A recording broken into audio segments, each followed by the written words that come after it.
I do not have T-Rex this morning, but I do have the weather instruments I grew up with, literally all 58 years of my life. I don't think I've never not had this thermometer. About 64 outdoors and 65 indoors. The heat did not come on. There's the backyard, and let's go to the front yard. The barometer used to be up there with the wind instruments, but I don't know. It came down when my dad moved next door, but now I got it again. It's just 29.8. I should have looked closer at the barometer yesterday morning. The wind from the north and west and northeast. Why is N at the bottom? Because our house faces south, and my dad thought that's the way it should be. And I can't believe this anemometer survived. Yesterday I saw it go between 30 and 40. I actually have not seen that very often. And it's Cape Cod Wind and Weather Indicators, Harwichport, Cape Cod, Mass. I remember when we got those, I was about 12 years old. And I can't believe they still work because we got a new shingle roof put on last year, and those wires are so old. There's the Crow vein pointing toward the west. West is best, right? You can see that the oak leaves now are just kind of coming on here. The best part of this house, actually, I think, is the birds. Well, and the fact that I grew up here. I'm going to try and get out of the wind a little bit. The oak trees have been hit really hard by gall wasp and gypsy moths and winter moths, and a lot of them are dying. That's another issue for another day. Actually, I wouldn't mind if a couple of those went away. That's Fallon's Pond on Bass River, where we have high pressure today. Yesterday, I was kind of surprised with the amount of rain I had.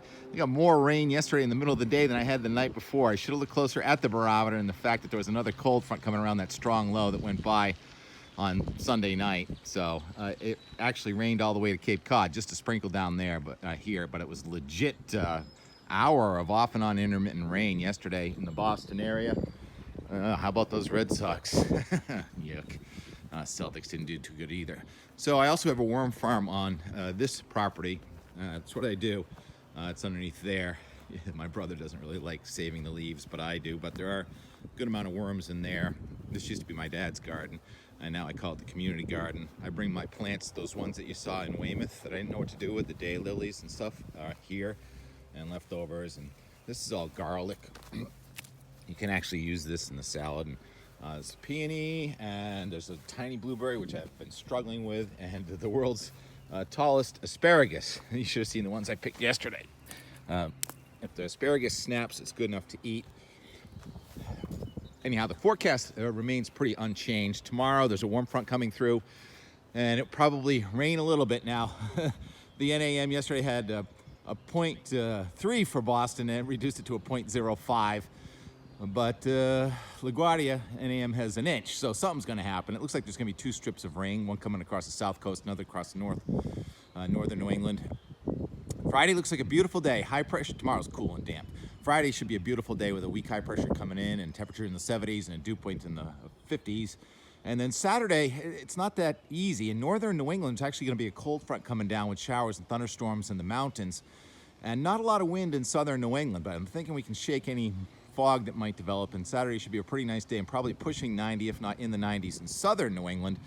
And then a warm front's going to lift back through Maine, and all of New England should be in the warm to hot weather on Sunday before a squall line comes in late. So it's going to be a summery weekend. Doesn't look too windy on Saturday, does look windy on Sunday, and then that front gets to the south coast. It may rain on the south coast on Monday with some thunderstorms.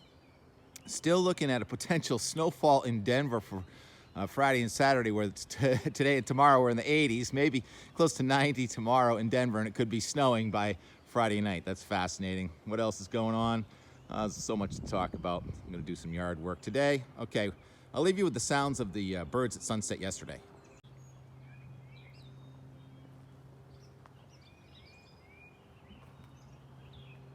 Actually, those are the sounds of birds from this morning, right now.